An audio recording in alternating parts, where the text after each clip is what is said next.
Olá, saudações. Eu sou o Luiz Renato e nesse vídeo vamos falar amplamente sobre governança de dados.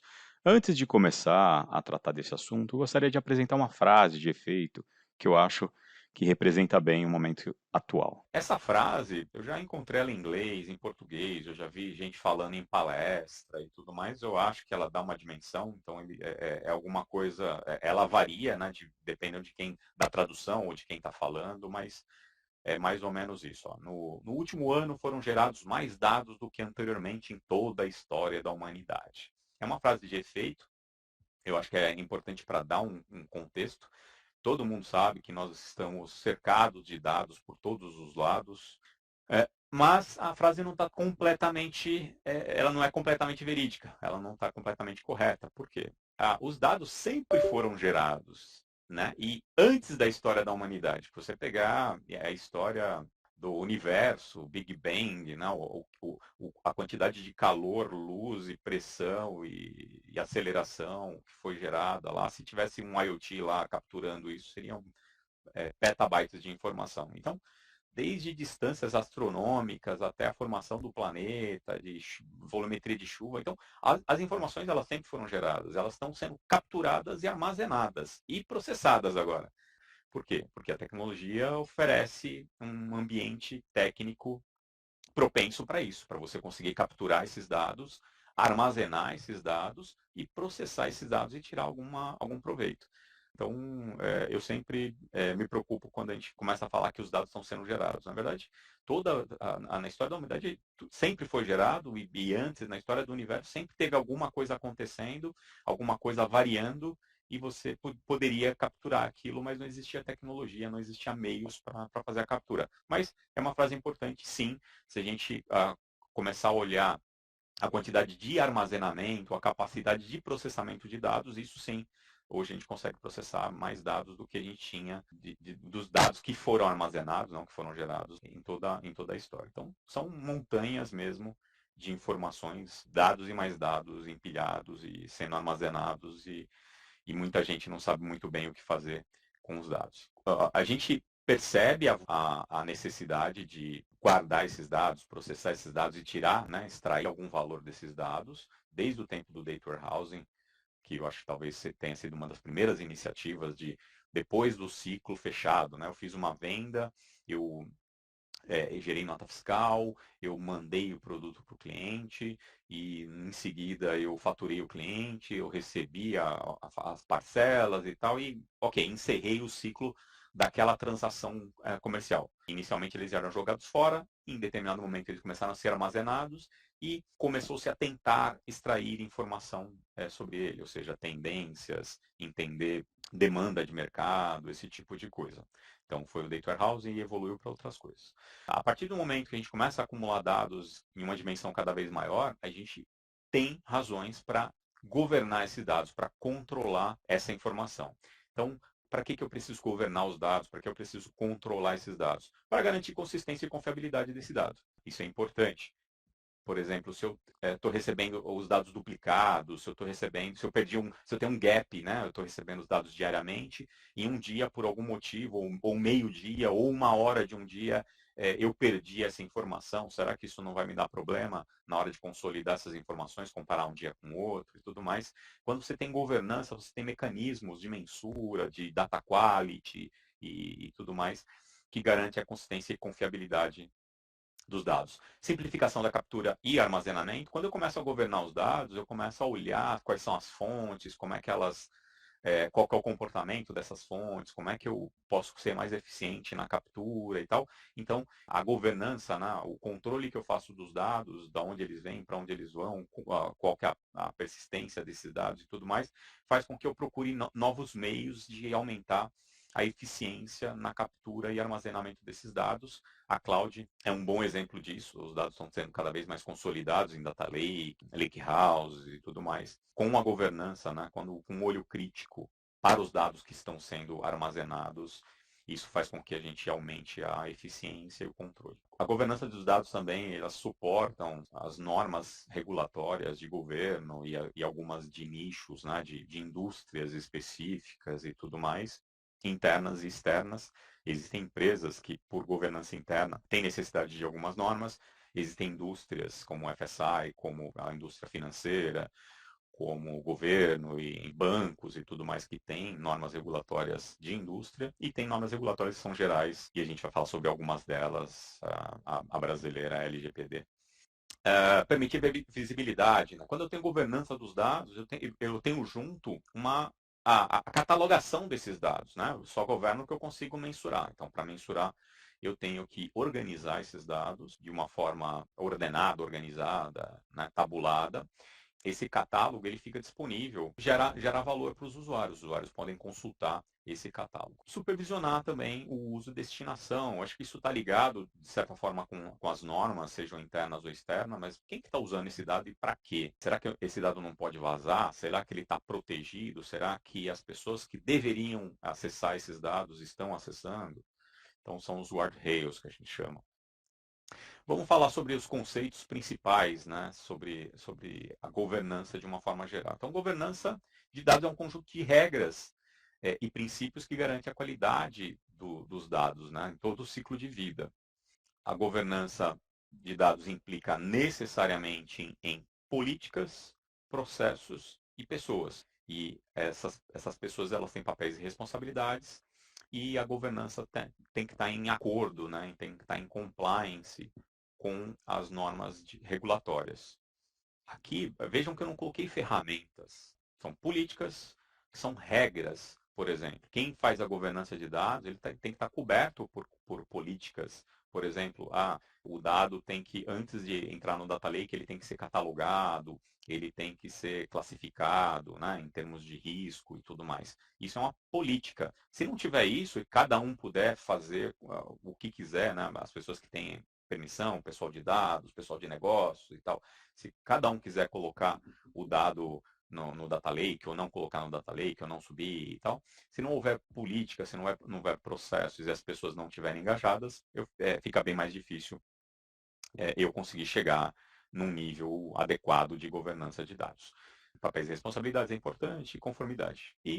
Mas não é uma ferramenta, não é só comprar uma caixinha ou provisionar um serviço que a governança sai sozinha? Na verdade, não. E isso é infelizmente. Se fosse simplesmente usar ferramentas, seria bem mais simples. As normas de proteção de dados.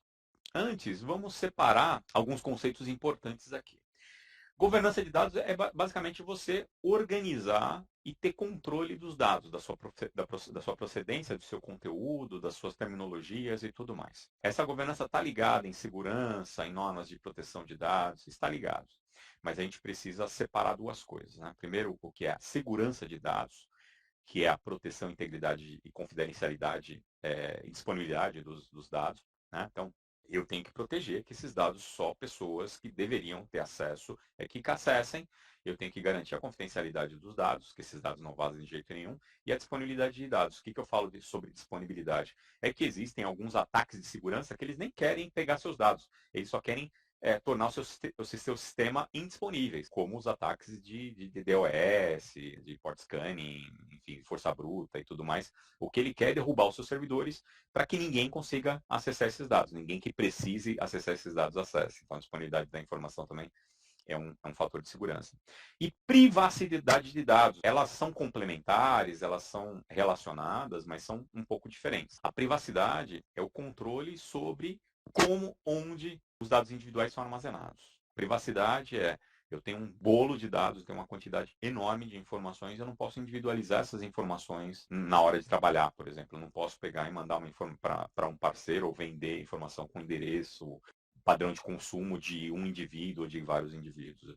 Eu tenho que anonimizar isso e dizer, por exemplo, que do meu cadastro de clientes, 50% são na faixa etária de 30 a 55 anos, ou alguma coisa assim. Não posso pegar e passar informação, usar indevidamente informações privadas de pessoas. Quando a gente fala em segurança, a gente está falando em criptografia, autenticação, permissões de acesso, auditoria, acesso físico, né? As pessoas conseguirem entrar no prédio e tal, e políticas de acesso. Quem acessa o quê e como é que eu vou auditar isso, como é que eu sei.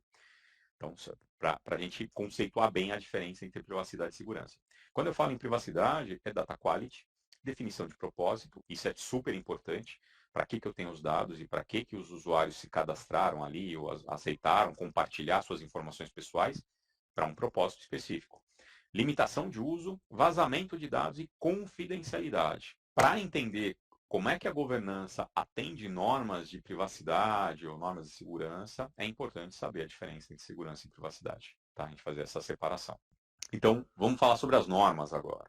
Geralmente, a governança é importante. Com governança, a gente consegue racionalizar o uso dos dados, a gente consegue aumentar a eficiência do consumo desses dados, a gente consegue dar uma destinação para esses dados, consegue recuperar os dados rapidamente, sem ficar perdendo tempo, caçando a informação e tudo mais. Tudo isso é importante, mas às vezes o maior motivador para projetos de governança, para você criar as políticas, para você criar os processos, para você definir quem são as pessoas responsáveis pela governança e para você contratar serviços e ferramentas que podem apoiar a governança,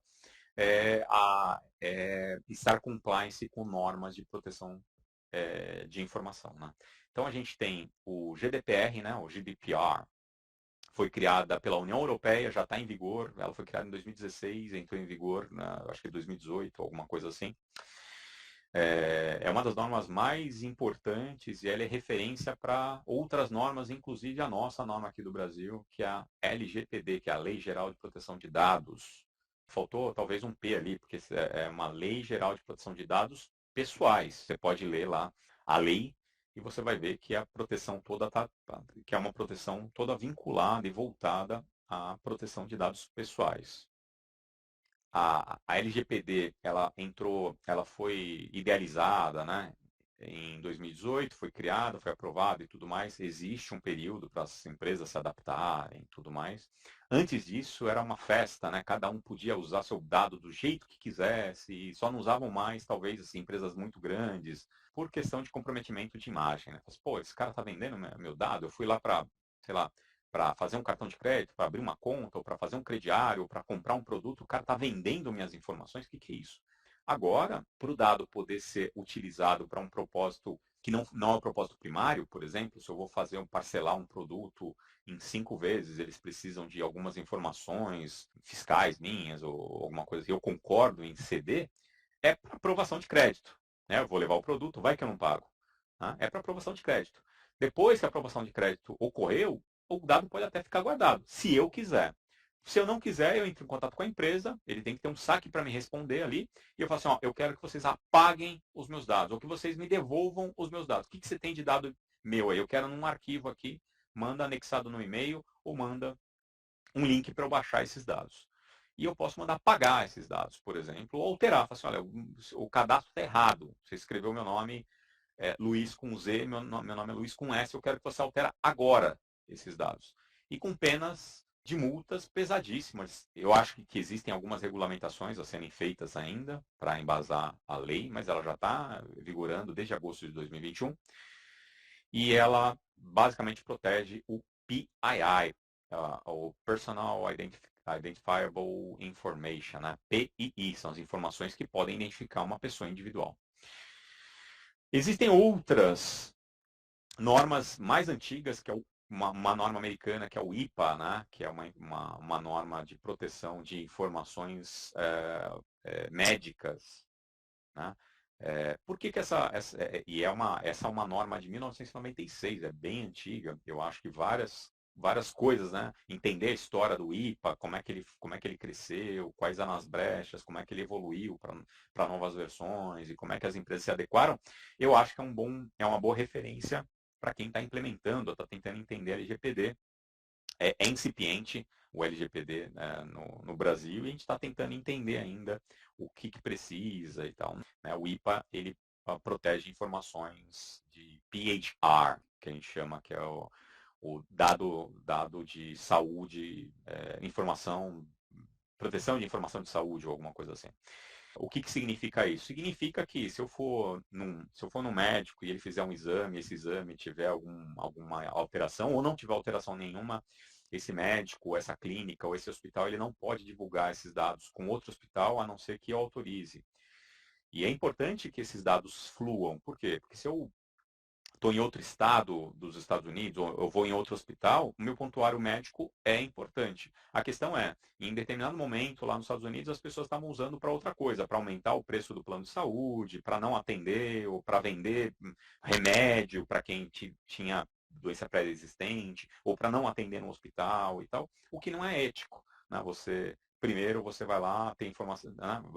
Então, para proteger, os dados só fluem entre as instituições médicas se o paciente autorizar. Então, o dado médico, prontuário médico, informações sobre exames e tudo mais, isso é propriedade do paciente, né, da pessoa física, e só trafega entre as instituições se houver autorização prévia. Então, eu acho que é uma referência legal. Tem livros, muitos livros escritos sobre isso, ferramentas, enfim, palestras, apresentações, um monte de referência. Eu acho que é legal, é de um nicho específico, mas pode servir de inspiração, né, para solucionar problemas que a gente possa ter aqui com LGPD. E existem algumas outras normas que são até mais recentes. Por exemplo, a gente tem o CCPA, né, que é o California Customer Privacy Act, que é específico da Califórnia. Essa é uma legislação estadual, né, do estado da Califórnia, nos Estados Unidos, de 2020.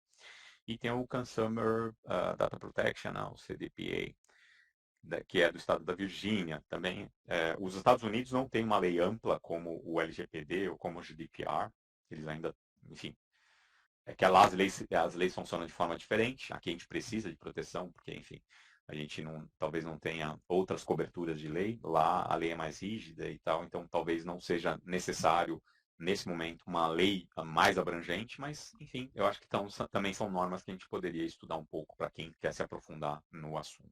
Mas existem ferramentas que nos suportam na governança de dados. Por exemplo, os catálogos de ativos de dados. Dados são ativos, né? Então, eu vou catalogar, por exemplo, que dados que nós temos? Nós temos as notas fiscais, nós temos o cadastro de clientes, nós temos o cadastro de produto, nós temos o cadastro de parceiros, nós temos as transações, nós temos, enfim, eu tenho que catalogar para saber que tipo de informação eu tenho.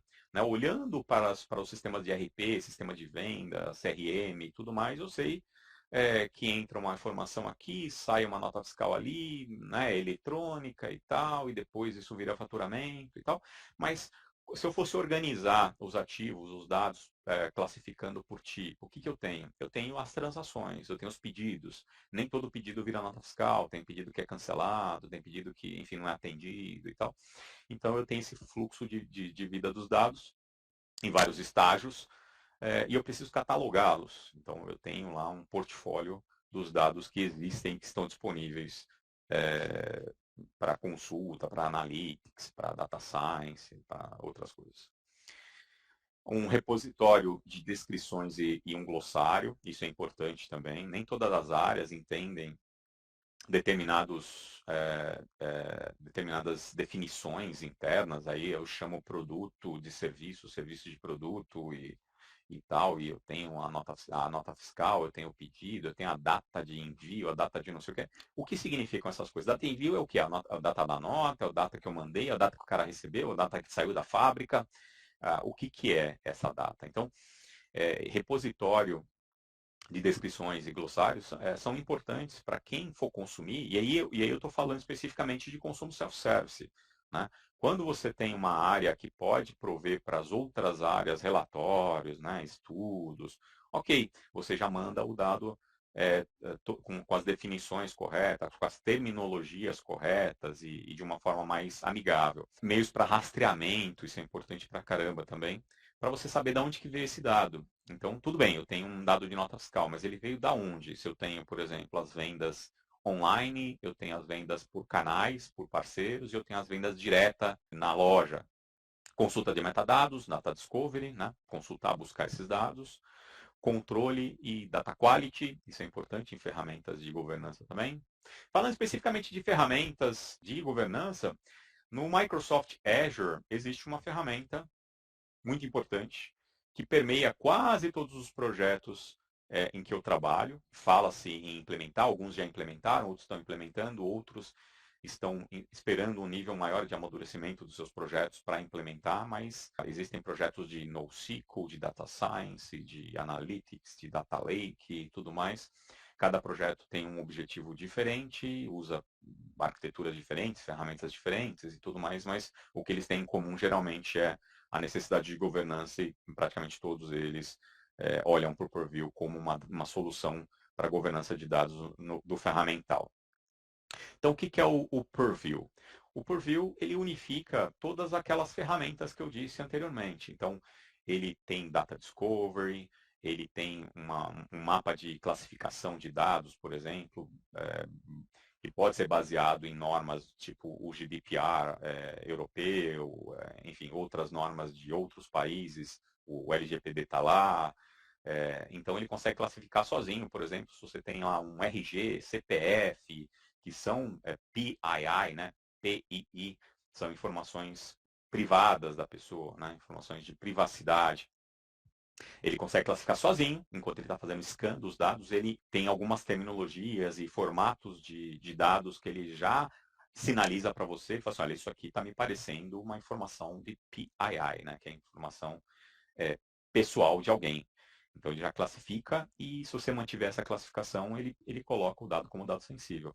Ele tem um glossário que você pode carregar, é possível fazer importe de glossário, você pode cadastrar, ele tem uma interface lá, e ele te dá insights, por exemplo, mostrando que tipo de dados que você tem. Ah, você tem tantos dados que vieram do SAP, você tem tantos dados que vieram do Data Lake, você tem tantos dados que vieram de um banco de dados SQL, por exemplo. Então ele unifica todas as ferramentas em uma só, uma ferramenta de governança.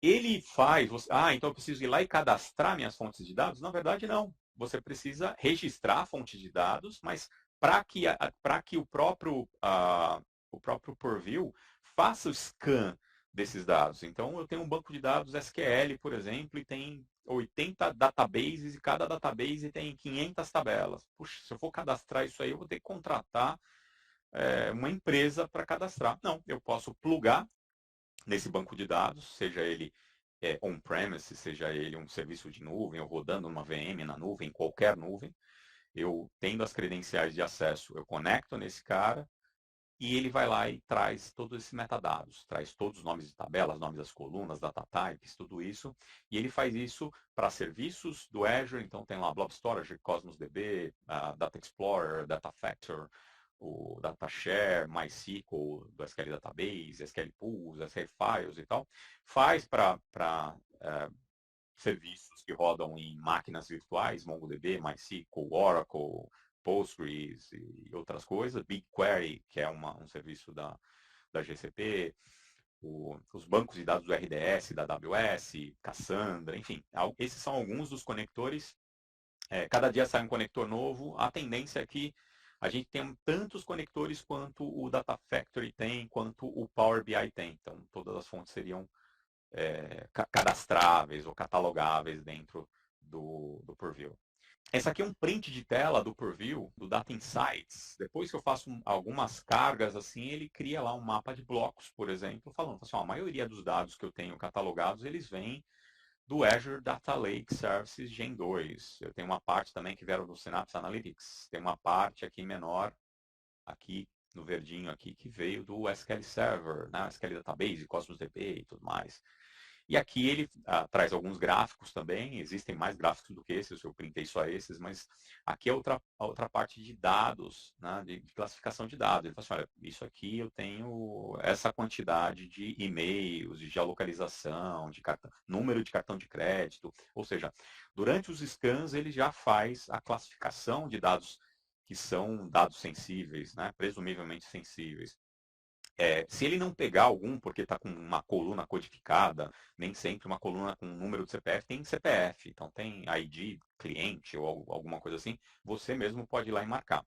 Quando ele identifica, ele mesmo marca. Outra coisa interessante é que é uma interface toda rica e visual, ninguém precisa codificar nada para usar o Purview, e é uma ferramenta de usuário final, uma vez que os administradores de data governance fizerem a classificação dos dados, na catalogação, você pode agrupar os dados por assunto, por exemplo, no grupo A aqui são os dados do meu CRM, né? Venham eles da fonte que for. Porque quando eu falo em CRM, eu posso ter dados que estão na minha página da web, eu posso ter dados que estão no meu CRM, eu posso ter dados que estão no meu ERP e tudo mais, com fontes distintas. Classifico todos e agrupo dentro dessas etiquetas aqui. Outra coisa interessante que o Purview oferece é linhagem de dados. O que é linhagem de dados? É da onde que o dado veio. Às vezes, lá na frente, eu tenho um dado sobre assinatura de TV a cabo, por exemplo. Mas da onde esse dado veio da assinatura? Isso aqui é direto no meu sistema de assinaturas, isso é direto das assinaturas online, isso é direto das assinaturas com parcerias. Ah, sim, ele foi o processo de transformação, né, de preparação e transformação do Purview, que veio de um data lake de transações. Ok, mas esse data lake também veio de algum lugar. Ah, sim, ele é a junção de, enfim, de várias tabelas. Então, ele mostra por quais caminhos, né, uma informação trafegou até chegar ali em você. E a partir da linhagem de dados, você sabe o que esperar. Ah, sim, então esse banco de dados, SalesFact, é um OLAP que veio do meu sistema de RP, do Dynamics, por exemplo. Né? Então, fica mais fácil para quem está pesquisando dados, né, fazendo data discovery, entender se aquele dado é útil ou não, baseado na onde ele veio, não na classificação dele, no tipo de dados que é ali e tal. Então, essa parte de notação, né, de procedência, é super importante para a gente entender de onde veio o dado. Outro exemplo, né? Então, às vezes, para chegar em uma informação, você junta. Então, eu juntei dados aqui do meu cadastro do SAP, com dados que vieram das locações, né, de varejo e com dados que vieram lá do meu NoSQL, né, de Sales Invoices. Aí eu juntei, fiz preparação dos dados até chegar no relatório. Então eu sei que isso é uma junção. E muitos dados eles são enriquecidos com dados que nem são, com informações que nem são da própria empresa. Por exemplo, eu posso pegar dados de mercado, dados, sei lá, de meteorologia, eu posso pegar dados que vieram de empresas parceiras, eu posso pegar dados do Banco Central, enfim. Eu posso enriquecer esses dados para gerar um relatório, né? Comparando, por exemplo, as vendas do varejo com as minhas vendas. O varejo cresceu tanto, minhas vendas cresceram tanto, estamos acima ou abaixo do crescimento médio do varejo. Essas informações não são, as informações de vendas do varejo não são informações originadas no meu sistema. Elas são informações das associações de varejo, né? Confederação dos varejistas, federação disso, daquilo, ou até informações de mercado. Então, quando eu faço esse enriquecimento, eu tenho que mostrar qual que é a fonte. Então, a linhagem de dados me ajuda a esclarecer para quem está consumindo dado de onde esse dado veio e por quais processos ele passou. Por hoje é isso. Esse é o conteúdo que eu queria passar. Espero que tenha sido interessante. Assinem o canal, divulguem nas suas redes e até o próximo vídeo. Tchau!